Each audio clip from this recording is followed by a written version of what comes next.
Timothy sat under the bus stop cover, checking his watch every few seconds. He was already late, as was the bus.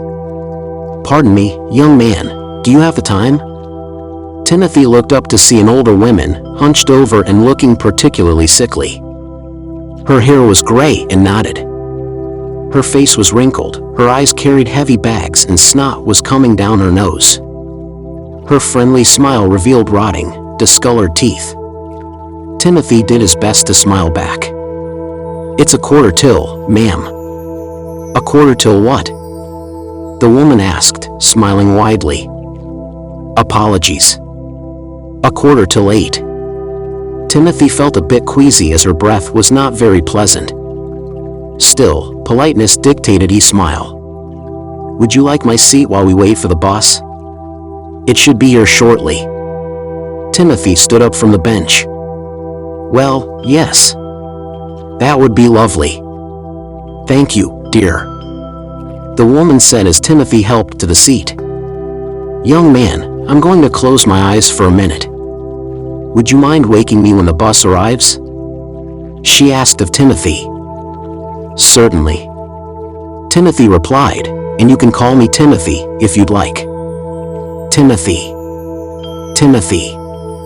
Timothy," the old woman repeated to herself as she drifted off. A few moments later, Timothy saw the bus coming from down the street and said to the woman, "Ma'am, the bus is arriving." She didn't respond. Timothy cleared his throat and spoke a bit louder, "Ma'am, the bus will be here shortly." Still, she didn't respond. Timothy leaned in to nudge the woman as the bus pulled up to the stop. The old woman didn't move. The driver opened the door. "Are you getting on?" "Yeah." "1 second," Timothy replied. He nudged the woman again and she slumped over. Timothy's heart dropped. "Come on. I'm already late," the bus driver called to Timothy. Timothy turned to the driver with a bit of a panicked look. "I think something's wrong. Can you call an aid car?" "Not my problem. This bus is leaving with or without you," the bus driver yelled back. Timothy thought for a moment. "Without," he said to the driver. He turned back towards the woman as the bus closed its door and headed toward the intersection. He tried to check her pulse. Boom! Timothy jumped up and turned around to see a truck had rammed into the side of the bus. He watched as the two vehicles tumbled, the glass shattered, shouts and screams ripped across the sky. His heart nearly stopped when he felt the grip of bony fingers tightly wrap around his arm. His attention shot back to the old woman who was sitting upright and smiling. "Thanks for waiting with me, Timothy," she said as she stood to her feet. "If you'll excuse me, now. I have a bus to catch." Timothy looked back towards the carnage on the street and was about to run towards it to help. "Don't bother, young man," the woman said. "That bus is mine." She pulled her hood overhead. Timothy watched as her cane transformed into a scythe. The old woman's pace picked up into a run, and in an instant, he saw a flash of light leave the bus as the woman leapt into the sky. After a moment, Timothy's legs began to thaw. He tried to run toward the bus, but tripped hard over the curb and knocked himself unconscious. When he awoke, medical staff were tending to him. "Did anyone make it?" Timothy asked, pointing to the wreck. "Sorry, son.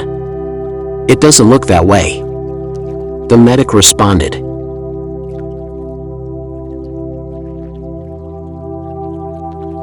The night was a shroud of darkness as Detective Mark Sterling walked through the deserted alleyways of Eastwood City. Raindrops tapped on his hat, creating a rhythm that echoed the urgency of his mission. A notorious serial killer, known as the Silhouette Strangler, had resurfaced after years of dormancy. Mark's heart raced as he approached the dimly lit warehouse, the location whispered to him by an anonymous source. The air was thick with tension, and shadows danced on the walls like malevolent spirits. He pushed open the creaking door, revealing a haunting silence within. Inside, The atmosphere was suffocating, and the flickering fluorescent lights cast eerie shadows on the cold, concrete floor. Mark's footsteps echoed ominously as he navigated the labyrinthine passages. The killer's signature, an ominous silhouette painted in blood, loomed on the walls like a macabre gallery. As Mark delved deeper, a muffled sound caught his attention. He followed it to a room at the end of a narrow corridor. The door was slightly ajar, revealing a dim glow within. He cautiously pushed it open and was greeted by a chilling sight: a room adorned with life-sized mannequins, their faces contorted in expressions of terror. His breath caught as he noticed a figure at the far end, a mannequin, or so it seemed. Suddenly, it moved, and the room plunged into darkness. Mark fumbled for his flashlight, the cold sweat on his palms betraying the fear that gripped him. The beam of light revealed the silhouette of a man, tall and menacing, standing at the center of the room. A voice, low and guttural, sliced through the darkness. "Welcome, Detective Sterling. I've been expecting you." The silhouette strangler emerged from the shadows, his face concealed by a hood, and his eyes glinting with malevolence. In his hand, he held a wickedly sharp blade. Mark's senses heightened as he realized he had walked into a meticulously set trap. The killer circled him like a predatory cat, his voice echoing with menace. "You've been a thorn in my side, Detective. Always one step behind. But tonight, the shadows have chosen you." Mark's instincts kicked in. He lunged for the door, but it slammed shut with a deafening thud. Panic surged through him as he realized the room was closing in, the walls closing like a vice. The killer grinned, the cold steel of the blade glinting in the dim light.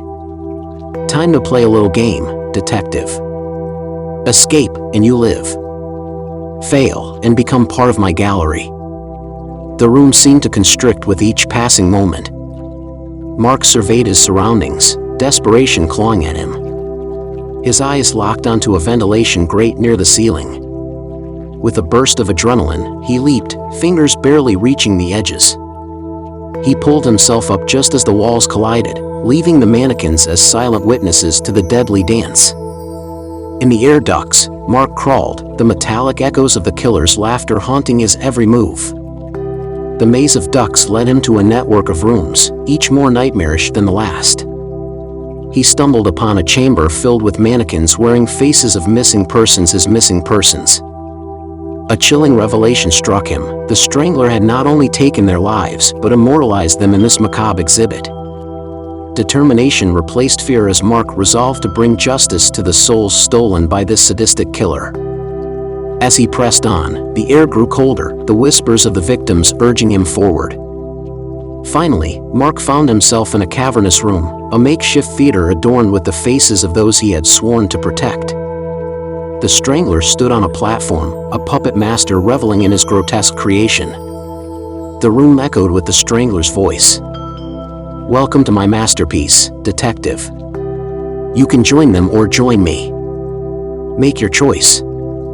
In a split-second decision, Mark lunged towards the strangler, the blade narrowly missing him.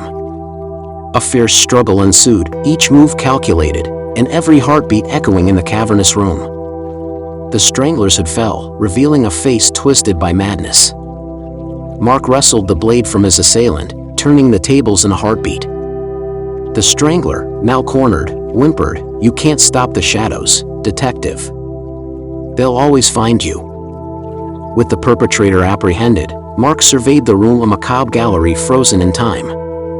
The walls whispered tales of horror, but in the stillness that followed, Mark vowed to be a beacon against the encroaching darkness. As he walked away from the nightmarish scene, the rain outside washed away the remnants of the shadows, leaving only echoes of a chilling encounter that would forever linger in the recesses of his mind.